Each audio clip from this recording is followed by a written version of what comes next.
Number 9. Crashed search and rescue plane. While flying from Alaska to Montana in 1950, a C-54 Skymaster military airplane vanished seemingly into thin air. There were 44 people aboard, including 3 civilians, when the aircraft went missing in the sky over Canada's Yukon Territory. Not a single sign of the plane or anyone on it has ever been found, and it isn't for a lack of trying. A search and rescue SAR mission was launched an hour after the Skymaster failed to arrive in Montana. American and Canadian authorities scoured a 350,000 square mile, 906,500 kilometers squared, portion of the Pacific Northwest with zero luck.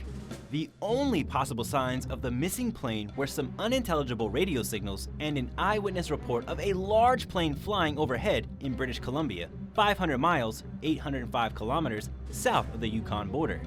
At least 4 of the 85 aircraft involved in the search crashed. One of them was a Douglas C-47 Skytrain that encountered poor weather while flying near a mountain in Whitehorse. A downdraft hit the aircraft, causing it to crash into some snow and rocks. Thankfully, all 10 crew members were rescued and the plane was abandoned at the site.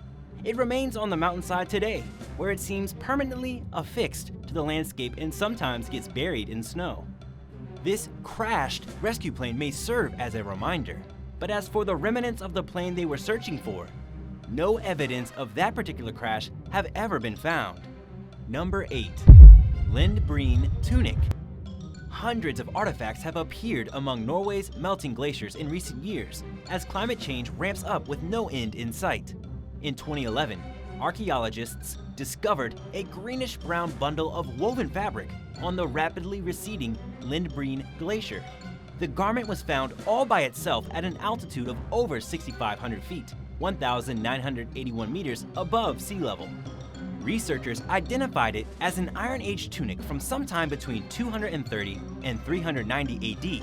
At over 1,500 years old, it predates the Viking era. It's the oldest piece of clothing ever discovered in Norway, and one of the only surviving garments from this period ever found in Europe. The wool tunic was repaired and patched several times, indicating that its owner got a lot of use out of it. In fact, it may have passed through the hands of several owners. Based on its size, the garment was likely worn by a boy or a slender man. Its patterns and materials suggest that it was not made by an expert, but that whoever made it spent a lot of time on it. At the time, textile production was an unavoidably time-consuming task. Recreating it was also a lengthy process, as modern hand weavers learned when they spent a combined 760 hours creating a replica of the tunic, which is on display at the Norwegian Mountain Center. While the warming global temperatures that are responsible for melting the glaciers that lead to discoveries like this are concerning, the discoveries themselves are fascinating. Number 7. Antarctic Explorer's Journal. During the summer of 2014, a clump of soaking wet paper appeared in the melting ice near Cape Evans on Antarctica's Ross Island. It was the journal of a biologist named George Murray Levick, who accompanied Robert Falcon Scott on the ill-fated British Antarctic expedition from 1910 to 1913. Also known as the Terra Nova mission, the group's goal was to become the first explorers to reach the South Pole. The competing Amundsen expedition beat the Scots party to the South Pole, and 5 members of the Terra Nova party died in the unforgiving cold. Levick survived the mission, but not without seriously suffering in the process. The ambitious explorer described his experiences spending 7 months stranded in a small, cramped ice cave in 1912, when he and other surviving group members were unable to reach their ship. When winter ended, Levick marched 200 miles, 322 kilometers, to the expedition's base camp, dropping his journal along the way. Conservationists painstakingly reconstructed and digitized it in 2014, over a century after the expedition met its tragic end. Levick wrote about the behaviors of an Adelie penguin colony that he observed during breeding season. He was shocked by the hypersexual behavior of young males who were so eager to mate that they made advances on anything around them that remotely resembled a fertile partner, including chicks and dead females. Levick's notes are important to modern scholars because the area he was observing, known as Ridley Beach, is home to the world's largest Adelie penguin colony. Scientists have remarked that Levick was ahead of his time as a scientist, and they believe that Ridley Beach will eventually be lost to rising sea levels caused by climate change, making his observations all the more valuable. Number 6. A hidden oasis. It might surprise you to learn that Antarctica is home to an underground cave complex where temperatures sit consistently at around 77 degrees Fahrenheit. Located beneath Mount Erebus on Ross Island, the subterranean system is kept comfortable by a combination of the volcano's extreme heat and the blistering Antarctic cold. A person could enter the caves and feel comfortable in a t-shirt, according to Sarah Dwynn Fraser, who led a 2017 study on the hidden oasis. Her team discovered DNA evidence of algae, mosses, and small animals on soil samples from within the complex. Based on these findings, the team suspects that Antarctica may contain living organisms that haven't been discovered yet. But they also conceded that the genetic material may have been blown onto the continent from elsewhere. The first step in determining if there are living organisms within the caves involves having biologists search for evidence of them. Researchers are also developing a 3D model of the cave system to make it easier to navigate, which will hopefully lead to the discovery of more caves. On a continent that's 98% covered in ice up to 1.2 miles, 1.9 kilometers thick, a discovery like this seems hard to believe. But it's very real, and it's one of several reminders in recent years that there's a lot about Antarctica that we have yet to learn. Number 5. High altitude Viking sword. In 2017, reindeer hunters discovered an 1100-year-old Viking sword in the mountains of Norway's Uppland region. Spotted between two large rocks at an altitude of 5,380 feet, it's believed to be the highest elevation that a Viking sword has ever been found. The weapons finders led archaeologists to the site, where they hoped to find more artifacts and perhaps even a Viking burial. But their search was fruitless, posing the question of how the lone sword ended up there. Someone may have dropped it while hiking through the woods, and the person may have died nearby. But for now, all experts can do is speculate about its origins. The sword contained traces of lichen, indicating that there were periods when it was exposed, despite having spent a great deal of time buried in the snow and ice. But something doesn't add up. It should have more lichen on it, based on the short summers it sat through for roughly 1,000 years before it was discovered. The weapon should also be more corroded than it is. It's in excellent condition and would even be functional today if it were fitted with a new handle, according to scientists at the University of Oslo who studied the artifact. They believe that its remarkable condition may result from being in a somewhat dry location between two boulders, as well as the lack of corrosive salt in the high-altitude environment. How do you suspect the sword ended up in such a high and isolated spot? Let me know your theories in the comments, and while you are sharing, make sure to take a second to like and subscribe so you don't miss any new videos. Number 4. The Long Ago Person. In 1999, 3 Canadian sheep hunters discovered human remains on a melting glacier in British Columbia near the Yukon border. The partial skeleton was surrounded by an ancient walking stick, bones, a hat, a leather bag, weapons, and a fur garment made from gopher skins. The sheep hunters alerted experts at the Beringia Center Museum. Because the remains were found on traditional Champagne and Aishahik First Nations territory, tribal representatives were also notified.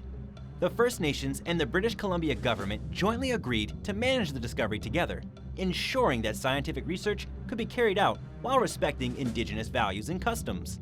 The bones belonged to a man who lived around 300 years ago, during the early 18th century. He was healthy when he died, sometime between the ages of 17 and 22, suggesting that an unexpected accident may have killed him. The iron blade knife and spear thrower found alongside the man indicate that he may have been a hunter. Those in charge of the excavation named the man Puede Dan Sinichi, which means long ago person found, in the traditional Tachon language of the Champagne and Aishahik people. An analysis of his digestive tract revealed that he ate beach asparagus and shellfish during his final hours, meaning he probably started his ill-fated journey near saltwater. He had eaten shellfish for most of his life and had only switched to eating meat a month or two before he perished. Scientists believe that he grew up near a coast, spent some of his last months inland, and then returned to the shore shortly before his death. But they're unsure of where he was headed or what the purpose of his journey was. DNA evidence traced Puede Dan Sinichi to 17 of his living relatives. In 2001, scientists returned the man's remains to the Champagne and Aishahik nations, who cremated him and returned the ashes to his original resting place. Number 3. Pegasus wreckage.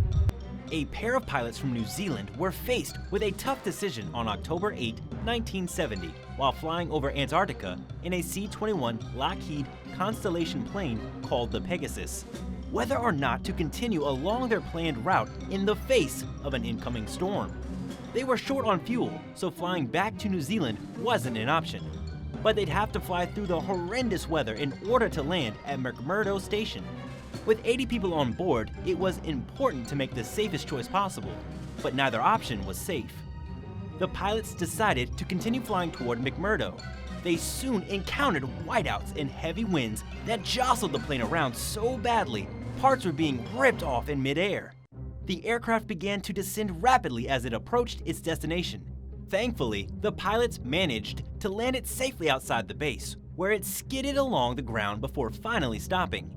Everyone survived with no major injuries and continued on with their plans, leaving the plane at the crash site. The Pegasus still sits outside McMurdo today, where it's often concealed by layers of ice and snow. Number 2. Stranded explorers' photos. In 2013, conservationists with the New Zealand's Antarctic Heritage Trust discovered a box filled with century-old photo negatives at an old explorer's shack on Ross Island, known as Scott's Hut.